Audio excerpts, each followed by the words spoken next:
Hi, welcome to Bolts of Love. Thank you for having me. And yes, I am Lois Thompson. And Quantum Balance Erie came into existence in November of 2011. You're going to hear a little bit about more of that in a minute. But so when I decided to say yes to Jennifer, it's important that we start really paying attention to when we say yes, to make sure that it's something we want to do, and that because often we get into a space, this is not even in my talk, about saying yes just because we've been asked about something, but this was a true yes. This was a true, yeah, I want to come back here and speak again because I really believe, especially in the whole idea of Bolts of Love being a space where we can learn about other people's belief systems and learn the different vocabularies of the different beliefs and how it really is all about so many different ways up the same mountain, and it all goes back to spirit. And so thanks for having me. So when I messaged Jen here over the weekend, I'm like, so what is it I'm supposed to talk about? Because I kind of forgot or didn't know what I said yes to. But she said, oh yeah, just inspiration. You didn't see me roll my eyes because I'm like, okay, thanks. That's a broad subject. So I did what I'm used to doing, and that's like, okay, Spirit, this is all for you because I have no idea what I was going to talk about. So as I started settling into it, what do I want to share? I started thinking about it, and the title for me came up with How We View Our Past Can Determine Our Future. How many of you have a past? Anybody here have a past? What? You were just born today. Oh, everybody has a past, right? But how we view our past, how we view what has happened in our life, really can determine our now and in our future. And so what do I mean by that? Well, first I want to go to something that anytime Julia and I do any kind of a talk out in the community or do any kind of class, we talk about something called personal resonance. So personal resonance is the idea that whatever we teach, whatever I'm talking about tonight, it's about you deciding how does this work for you? How does this make you feel? And if it works for you, that's fantastic. If it doesn't, that's fantastic too, because then you're one step closer to understanding what does work for you. And there's also, this correlates to something from the 12-step programs, is take what you like and leave the rest. So I do mix my modalities. I mix, and it thrills me to see how the modalities all do come together. It's just different words. There isn't really little separation, and it's only what we humans have put on it. So it's exciting when something from Qigong matches up with Tibetan breathwork, if it matches up to the 12-step program. I'm like, what? It's awesome. So this morning, as I logged onto Facebook, I saw a really great quote from somebody in the room. Oh, guess what? Jen, you posted it. But it's really interesting because it's been in my list of things to blog about for months now. And so the quote that she posted is from Richard Bach in Illusions. There is no such thing as a problem without a gift for you in its hands. Let me read that again. There is no such thing as a problem without a gift for you in its hands. Whoa. What's that mean? It's kind of deep, right? Well, guess what? Our past, my past, your past, everybody has a past. And we can unwrap that past for growth. But it takes us to be willing to do that. And learn how to unwrap it by examining it. Take a look. What is it in my past that maybe has me stumbled or stuck? Then we need to learn about it. What can I learn about this situation, this problem, this challenge that maybe I haven't seen yet? And what habits have I developed because of that situation? But then we have to be willing to unlearn too, right? Because if we've created habits that maybe aren't healthy for us now, in the now, then we can unlearn these habits and learn a new habit. And then to change by cementing those habits into place. It takes about 21 days to start a new thought, to really cement a new habit in. And then you have to keep going back to that, because it's not like we get 21 days and then all of a sudden it's cemented in. But that's really a really good time frame to think about if I'm really focused on changing something. 3 weeks and a little bit more. And then when we go back, softly going back through our past, we need to lean into the mystery of knowing that we may not ever know why. Instead of really being stuck on something, if we lean into that mystery of waiting, because most often it takes a little time and a little distance before we can see what that was for. And so when we begin to unwrap the gift of our past, we can create a fantastic future. I like to be about hope. I like to be about possibilities, positivity, new perspective. Julia and I, that's part of our tagline in our business. Often, we as humans focus on problems. We're kind of geared that way. But when we start looking at things as lessons, that's really the first line. But when we don't understand, and I like this term too, life situations. Anyone know who talks about life situations as opposed to problems? Eckhart Tolle. One of my favorite boyfriends. I'm allowed to have boyfriends if they're really philosophical leaders that I can't see in real life, because my husband, well, that's the thing. But when we don't understand life situations, yeah, I'm just saying. Just saying. She's just bringing it up. Just, it takes that time and space, and we can gather a new perspective. And then, what's really interesting is as we advance in our spiritual growth, in our soul growth, sometimes we start understanding quicker in the now. So what's interesting, so I one of the things that I'm pretty good about is being transparent, I think. And so I've had two experiences recently that it didn't take much time and space, but it was a matter of going back, gently unpacking, and figuring out why I was responding in a way. So one of these experiences recently is Julia and I work with a gentleman to help build our business with our website. And he's been reliable in the past, everything's fine. A situation happened where he had to cancel, no problem, I get that. But then as we're trying to reschedule, there was a problem with lack of communication. I suggest a date, crickets, nothing. Check in the day before, nothing, cricket. Check in the morning of, and then I get back, oh no, I can't meet with you that day. Why am I telling you this? Because I reacted. I didn't react to him. I sure reacted to myself, like, how dare he? This is no way to run a business. Blah, blah, blah, blah, blah.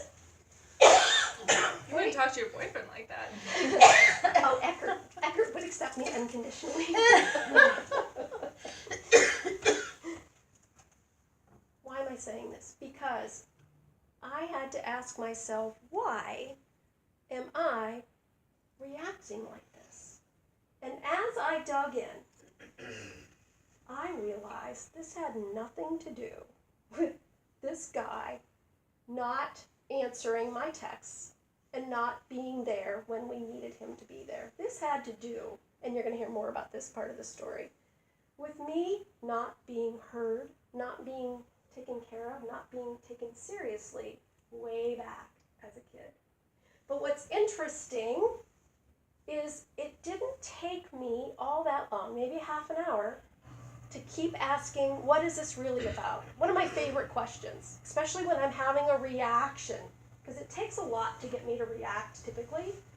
When I'm having a reaction that's outside my normal response, when I start asking, what is this really about?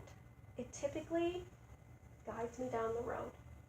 And then once I got to that part of, this reminds you of not being heard, not being listened to, not being taken not being taken seriously when you were talking about these bad things that happened to you, all of a sudden, whoosh, it went away. That's how we can use our past. You'll know what I'm talking about in a couple minutes, but a second situation happened. Again, as we grow, and I'm not standing here saying I'm some big soul, great growth thing. I'm just saying, as we really practice this digging in gently and trying to figure this out, that's when things go a little faster for us. So I had another little situation, and and I'm just sharing these so you can start looking in your own lives, like, where am I responding to something that is not about now? And so I was getting ready to go to an event, and I was feeling a little uncomfortable about the event anyways, a little out of my comfort zone, and I needed something from another room. We were taking a dish of food. I wanted a towel to wrap the hot food in, and I asked my husband, Joe, to please go get me a towel. And he's so gracious and does just about anything I ask. And he came back with this towel, and I'm like, where did you get that? And this is not about Joe. This is not about Joe. He's a good guy. So he hands me this towel. I said, where'd you get this? He's like, oh, in the bathroom. We store some, hand towel type things in the bathroom, and it's kind of wet. I go, you didn't pull that off the rack, did you? And I felt like the Wicked Witch of the West. I mean, it was like, you didn't pull that off the rack, did you?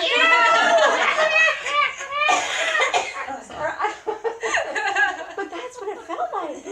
And he's like, and I'm like, what in the world?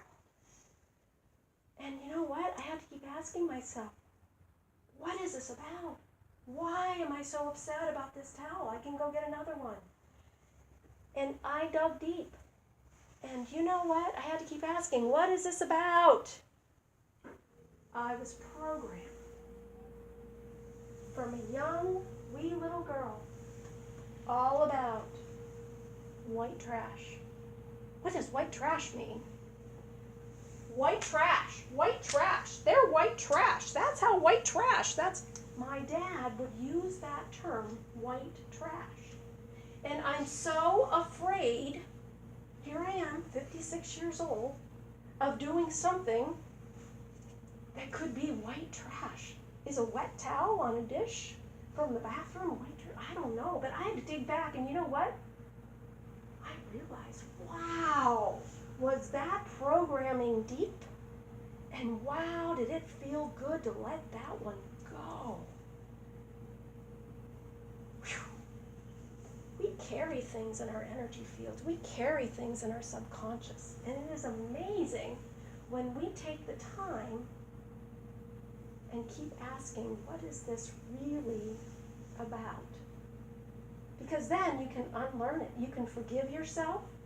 And thank goodness my husband is very gracious in forgiving me. Because there are definitely times that the Wicked Witch comes out. Not so much anymore, but she does show up from time to time. So, let's see if I can see. If I can't see, I'm not sure. All right. So, some of my earliest memories are about wanting to be special and unique. And what's really interesting about that is I didn't really want to be unique. I wanted to be unique like everybody else. Does that make sense? Yeah, right? Because I thought everybody else was unique and I wanted to be that. Because, as it turns out, I was second out of 5 girls. Born on a farm, raised in the country. Me and the cows were like that. It was awesome. And I blended in. But I wanted to be like everybody else. But what happened is, and again, I've done a lot of work around all of this. And I apologize, there may be some trigger warnings here. From age 3 to 8, I was sexually abused by an uncle on the farm. And what's really fascinating with all of that is when I first started doing the healing work around that, I was devastated. I thought, I'm never going to be able to move past this. This defines me. It's who I am. I'm damaged. I was abused. I had gone to my mom multiple times, and you're going to start hearing this again and again. I wasn't heard.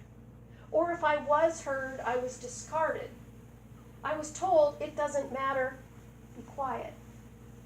All of those common things that you hear about a child in a sexual abuse situation. And so what happened is I became the black sheep of the family. I know, right? Karen's over here like, I know that girl. Welcome. Anyone else a black sheep here? Come on. All right. Hey, Bob.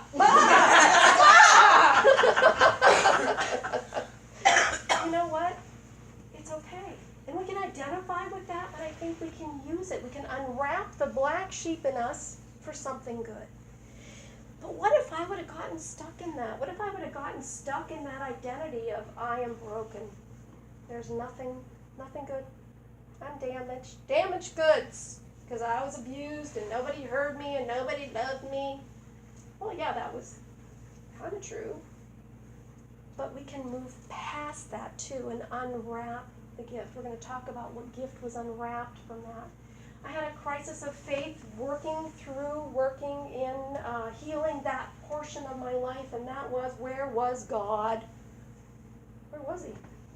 Because I was raised in a Lutheran church, and I was in a fundamental Baptist church, and you know, we're taught that God is in control of everything. And I'm like, what?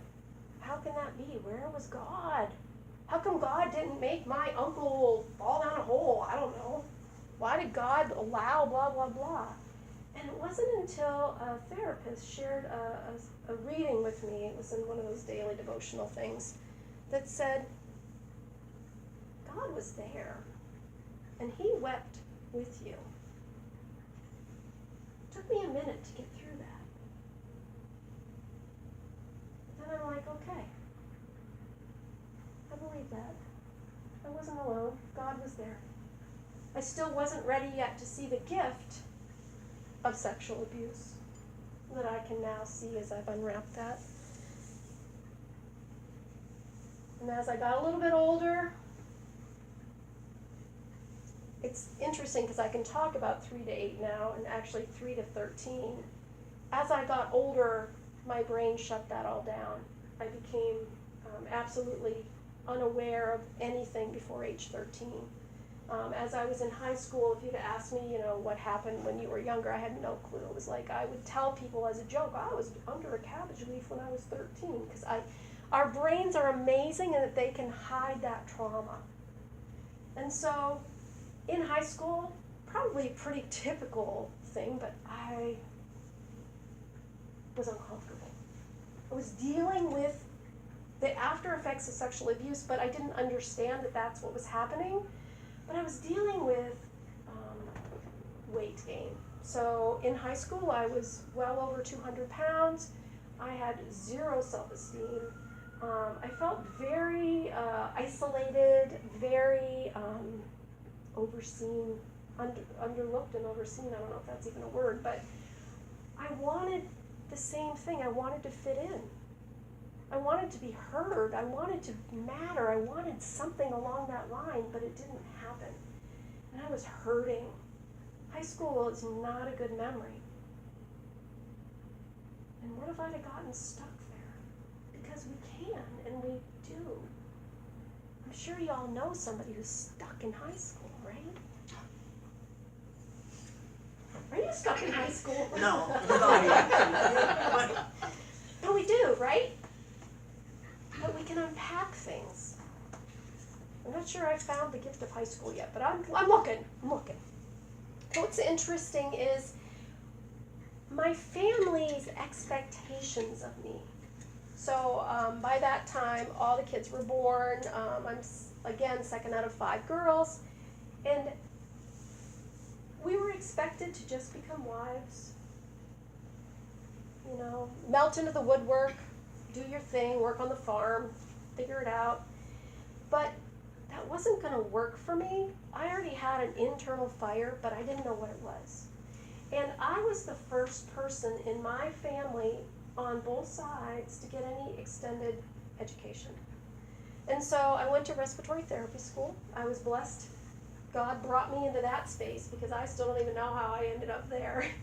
But I loved it, and I excelled at it.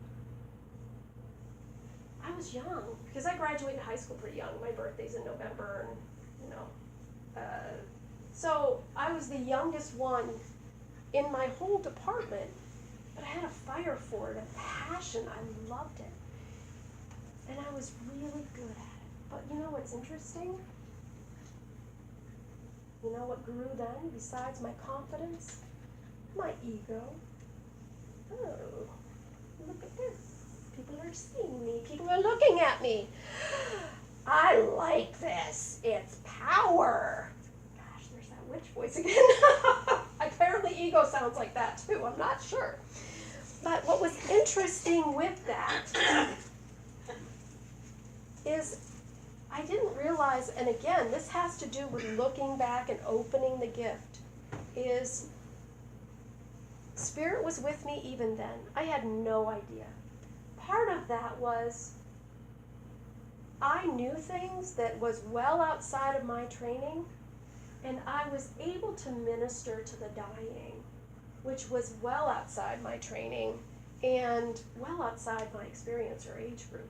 But I was led in such beautiful ways. I look now about how I would, as a respiratory therapist, if it's someone is dying, you're working on their breath. But it would be more than just breath for me. I would always be having my hand on their shoulder. I'd be talking to them in their ears. I would be comforting them in their transition. I'm talking, I was 19, 20 years old, and I would get ridiculed for it. But you know what? It was my first foray into healing. What a gift that time was. This ego showed up. I became hard. I became really hardened. I became really critical, really sure of myself in a not so good way, and I knew everything. Believe me, I was pretty sure I knew everything. But I also became very sarcastic in a hard way. And I learned for the first time, I thought I was hilarious, but I was really using my words to hurt people. But not like coming out and hurting people like I had been hurt, but like digging.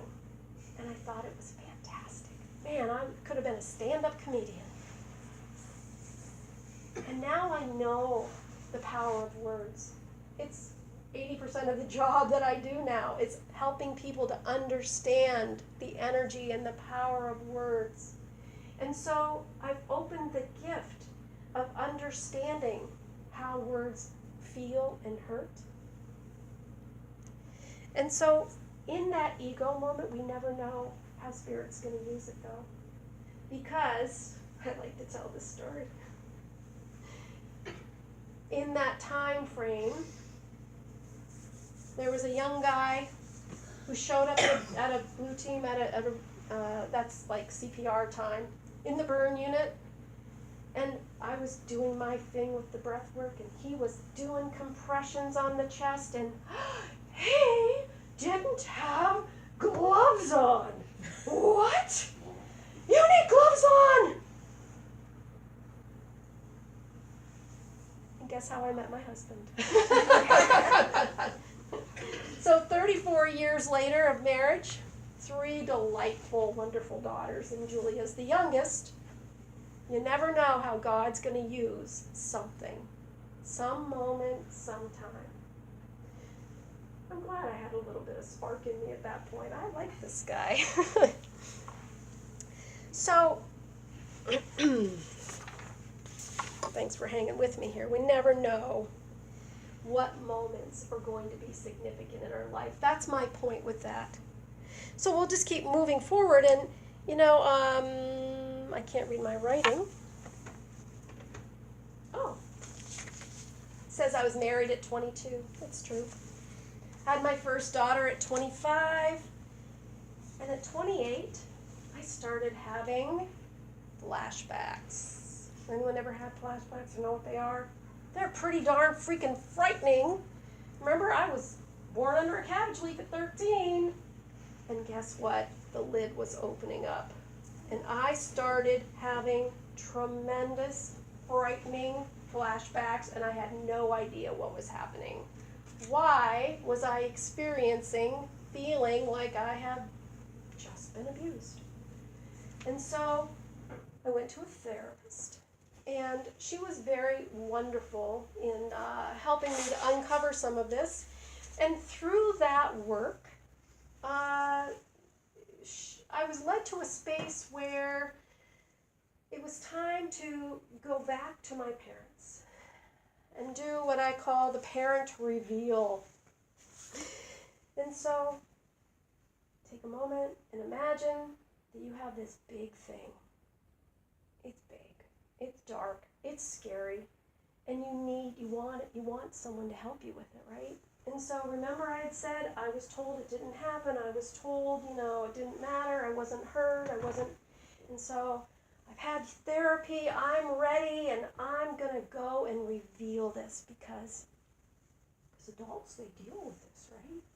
And so I go and sit down at and I'm in no harm with my parents. My parents are on their own level of growth, whatever that may be. Whatever that may be. And so the only time and so the only time I could actually meet with my parents, because my dad's a farmer, was at lunchtime. And always, they got to see at mealtime. So we're sitting at the table, and I said, I really got to tell you guys something. And it's amazing how I can still hear the clicking of the forks. I can still see the plates that were on the table, because it's indelibly mixed in my mind. And I said, listen, here's what happened. I've uncovered this. This is how it happened. This is where it happened. Blah, blah, blah. Click, eat, click, eat, click, eat. Crap. I expected to get healing today. I just got kicked in the ass again. Because I had an expectation. Because I had changed. I had been learning how to deal with this. I expected them to be able to deal with it too. And they couldn't. And so what happened is a couple weeks later, I got a note from my mom that said, it couldn't have happened. It didn't happen. And if it did happen, then you need to forgive him. Oh. Whew. Heavy, right? Is there a gift in that? Because now I see it through different eyes. It's not their failure. They weren't ready.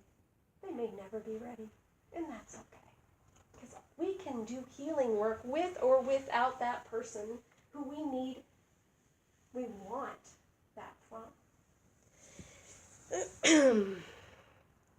Okay, so a couple years after that, for being the black sheep, it had to keep coming around. I feel like lessons do that for us, right? They keep coming around until we finally get it. Isn't that how it's really offered to us? And so this black sheep, you're not being heard, you're the wrong one, circled around again, ta-da, shows up with women coming out of the woodwork to me saying that my brother-in-law, uncle, just letting her know which one, because it's okay, was let's say fond of underage girls and was sexually inappropriate with them. Why are they telling me? I have no idea. But now what do I do with that? Well, I feel quite compelled to do something, so I'm like, okay, I'm going in. And I'm going to tell my parents. I'm going to tell my mom. And just the way it happened, Spirit was there. But again, they were unwilling and unable to hear this information. And now this sealed. Black Sheep Central. Ugh. Because we had a little family celebration a couple weeks prior to that, and it felt really good. I was able to give the blessing at the meal. It felt really good. And my dad, after he found out about this brother-in-law situation, hugged me, and I thought, oh, that's nice. And he goes, and to think how proud I was of you 2 weeks ago.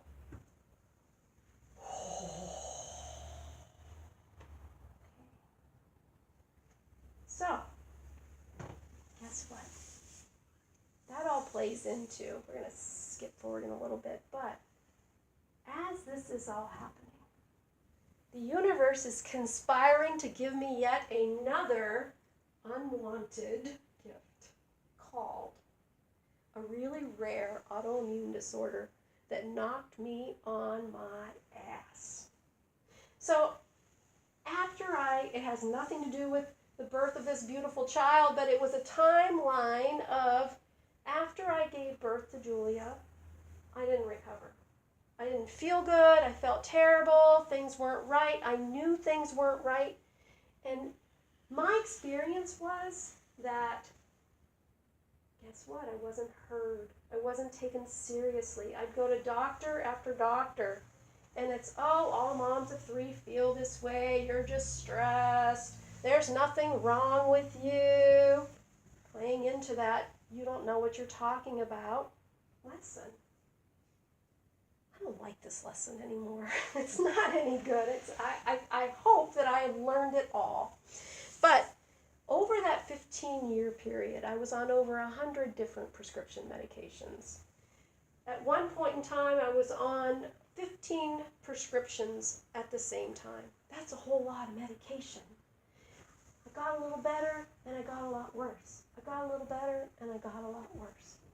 But as I was doing this, I still had 3 beautiful daughters and a husband I had to raise. My husband was amazing in raising these girls, and our middle daughter, so again, not Julia.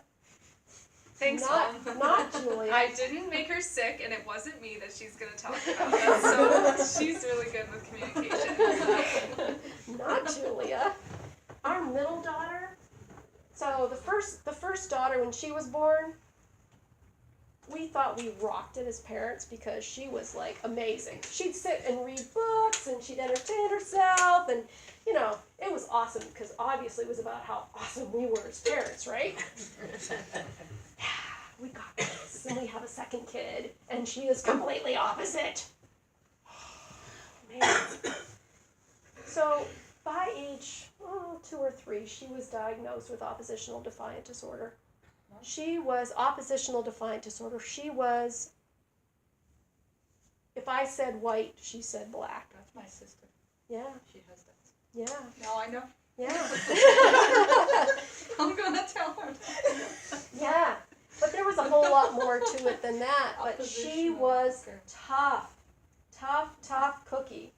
And it rattled us as a family because we really thought, man, we got this parenting thing going down, right? So we have a really tough situation going on with child rearing. I'm sick. I was historically sick. And in amongst this time, all of these things coming together, I really want to make sure I'm going to where I'm going. Maybe not. We're on the wrong path. We're on the right path. I don't know.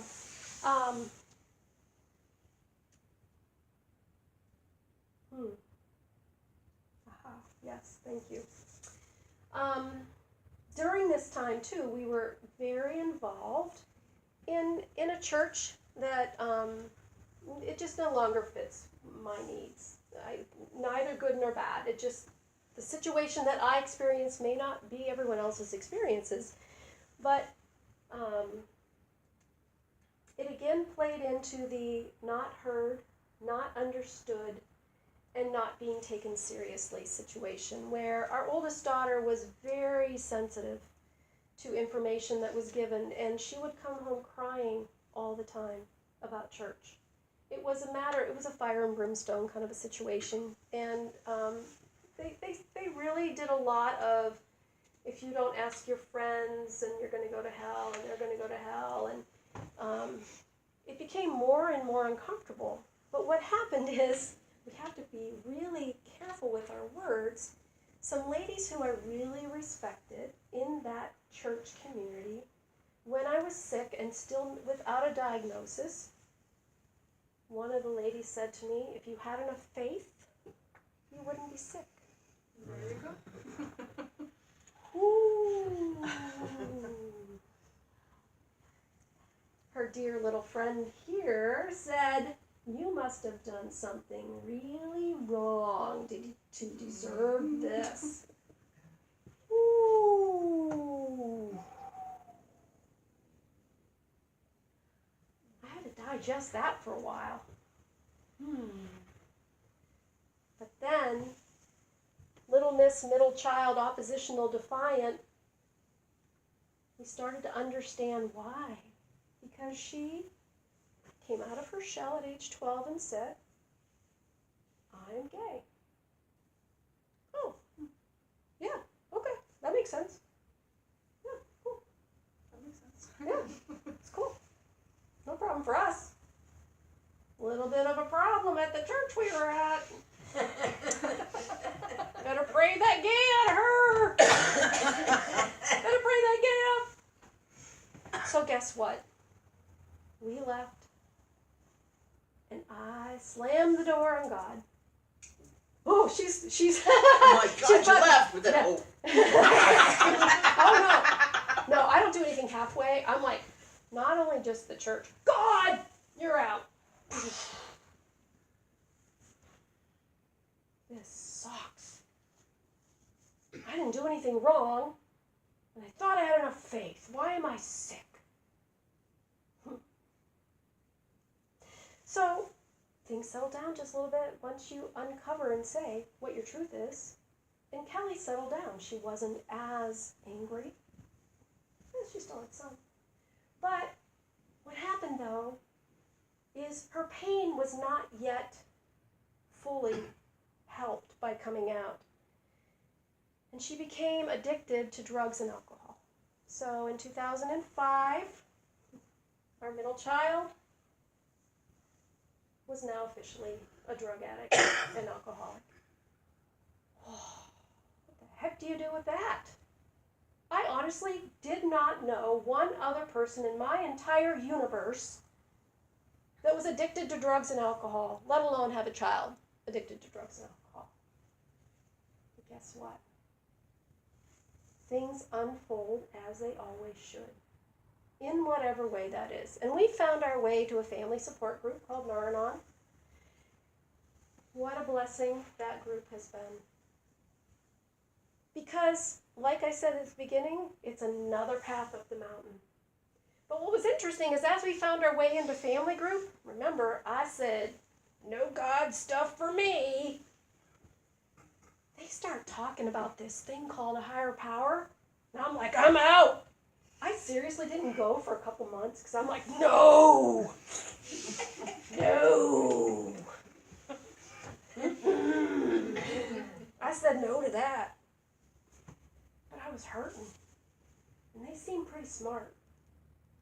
And when I started playing with that idea, what's a higher power? Because the idea at that point was, so I had as a Lutheran upbringing, it was for me just very, I don't know, God's way out there.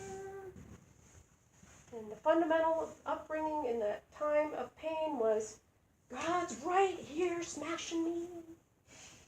And then it was, God's over there because there is none. And I started opening up to possibilities. And I realized how much wisdom there is in beginning to unpack all these things and see how they fit together. I'm grateful to say that my daughter is 10 years sober, and she's leading a wonderful life. Thank you. Yeah, she's done the work. She has really done the work. And you know what? I can say that I believe that her situations, her life situations, have brought wonderful help for us to be together as a family. So, but guess what? I could have gotten stuck there, right? I could have gotten stuck. My daughter is a drug addict.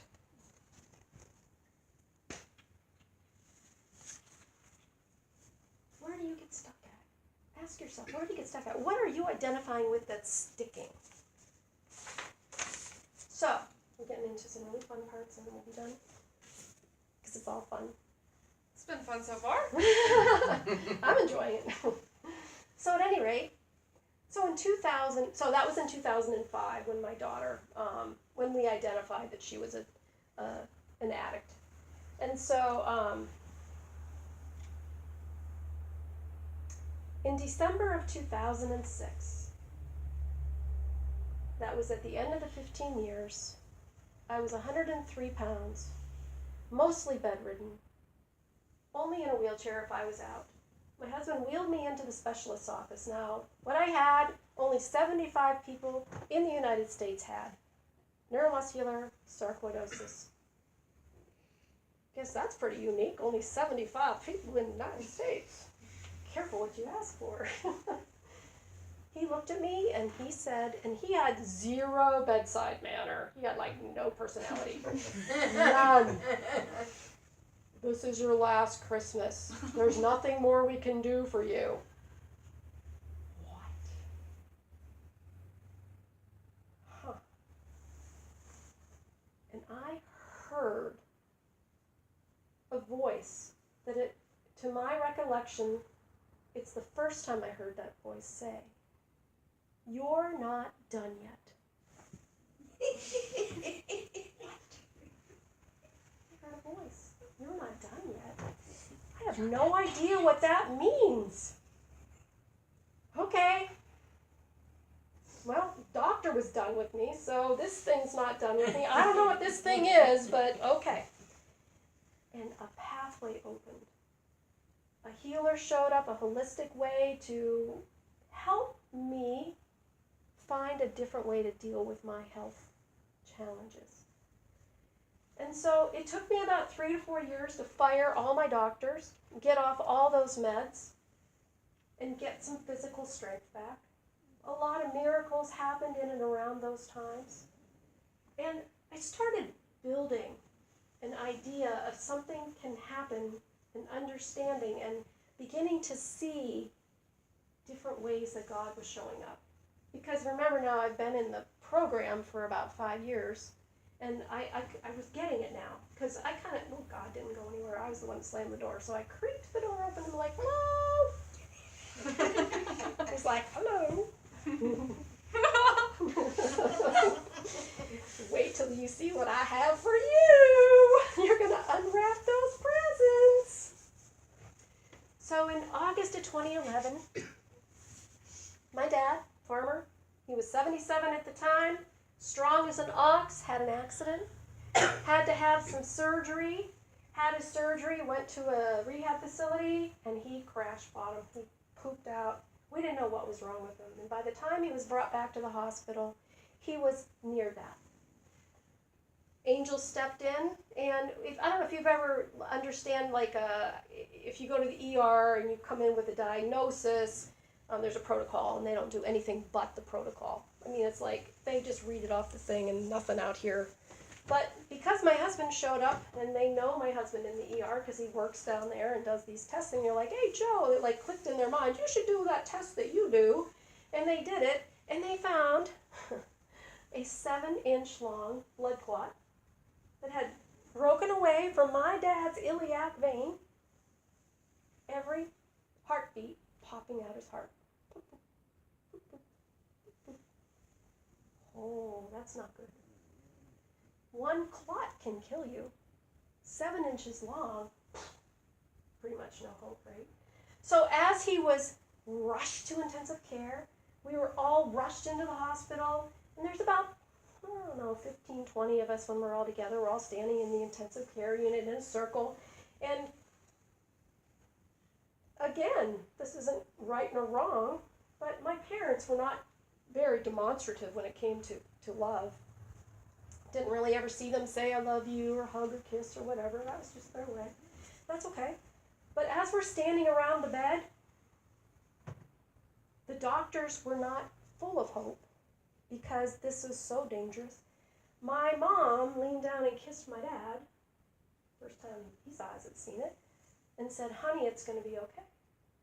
And now this is where we go into the cutaway to animation. I saw a spark. And I'm like, what's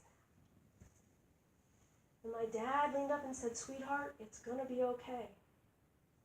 Spark. Oh, I don't know what all this stuff is.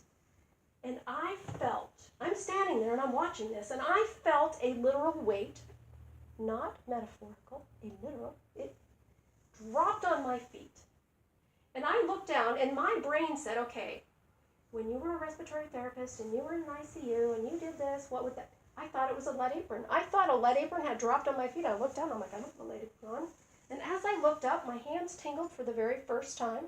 I saw a golden pathway and a door went, and I thought, oh. Actually, I was thinking what shock, but that's just another story. Oh, look at that, my necklace fell off. How about that? Apparently I'm pretty excited. Because you were remembering. I know, right? That was the memory too. Something Like else that's fell what off. she was I thinking. know. That was it. Almost fell on your foot. Yeah. I didn't have time to take care of that then. So my dad, he was supposed to have surgery, wake up the next day, and start his recovery. He had surgery, he did not wake up the next day, and he was in a coma.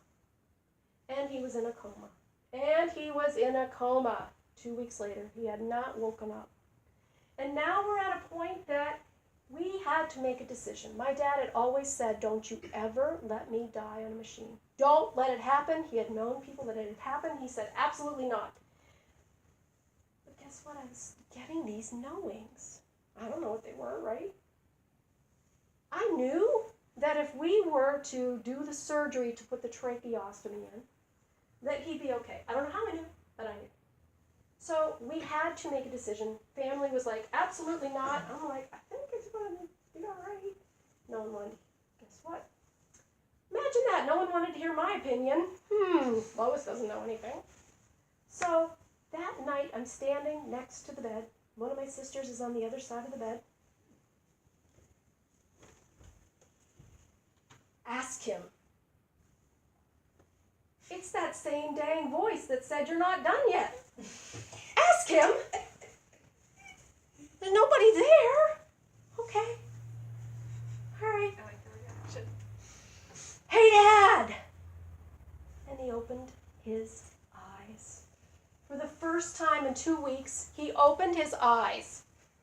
My sister's over there, and she's bawling, her mouth's open, and I'm like, okay, I'm using this moment. And I was able to get him to blink yes and no, and we ascertained that he knew where he was. He wanted us to continue. He did not want us to stop, and that he blinked and let us know to do the surgery. I went to ask him another question, and he's gone. La La Land. Ooh, what is going on? So we did the surgery, and he had to go to a rehab facility, and they promised us, oh my gosh, 3 hours of individualized care every day. Well, we got there, and didn't happen. And so here I am, and I'm like, I'll do it. Wait, did I just say that? Did that just come out of my mouth? I'll do it? Oh, I know what that weight was. That weight was 50 years of resentments that I had held against my parents. I released it that day, and my hands tingled, and that door opened because that gift of healing was waiting.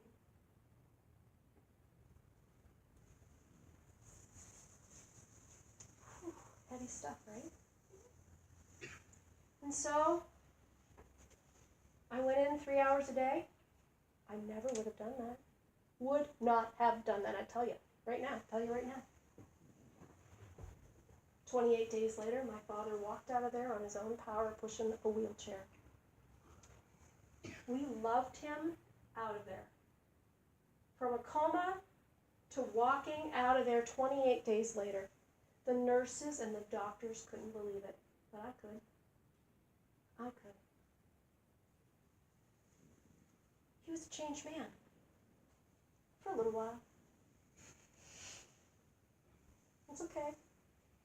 It was great to have him remembering what love is, remembering that he had seen his parents while he was in that space, remembering that who he was as a child of God. It was great to have him in that space for that time.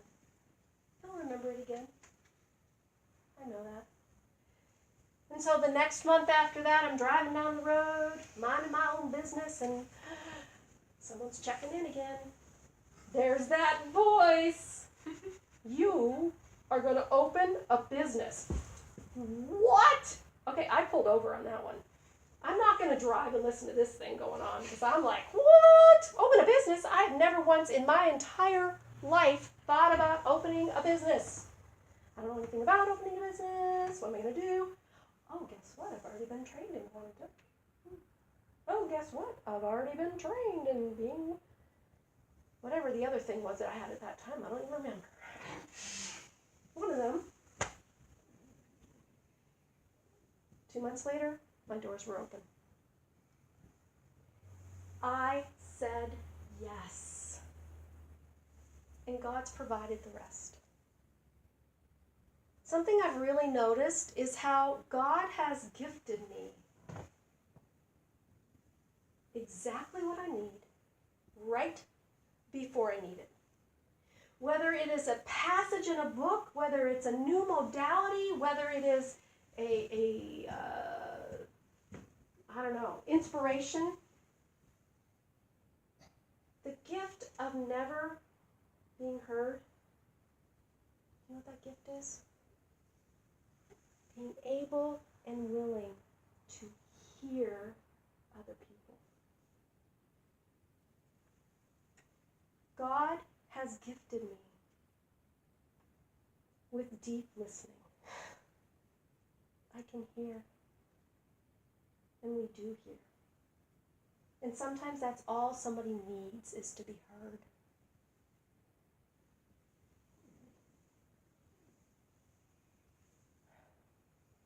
So, as the business continued to grow, God continued to show himself in ways that I just couldn't even believe. I'm like, there were moments I'm like, am I losing my mind? Are we crazy?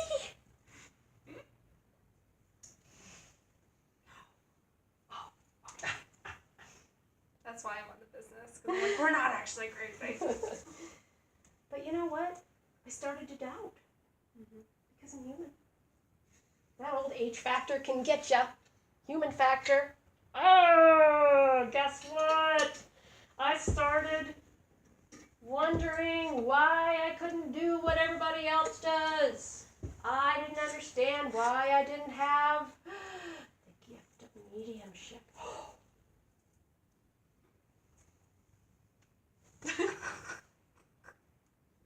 And when I was stuck in that, I want that, I forgot to look at what I do have, right? And as I go back and look at those, we're almost done, I promise. We've all been given different gifts. We've all been given different experiences, and we can all unwrap them at our own rate. But the gifts that have been given to me, discernment, encouragement, unconditional love with boundaries, seeing things from a different perspective, and that deep soul listening.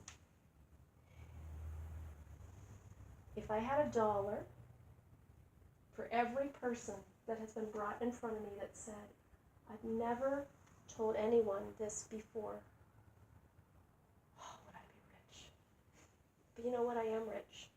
Because the gift is in giving them that gift of hearing them say their thing. Right? That's the gift.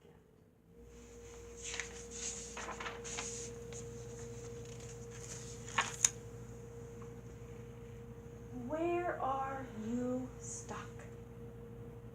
Are you stuck in I was an abuse survivor? Are you stuck in high school really sucked? Are you stuck in ego? Are you stuck in my kid is an addict? Are you stuck in I have an illness? Where are you stuck? And how can you softly, gently go back and unwrap your gift? Because we're all unique, every one of us, and in different ways.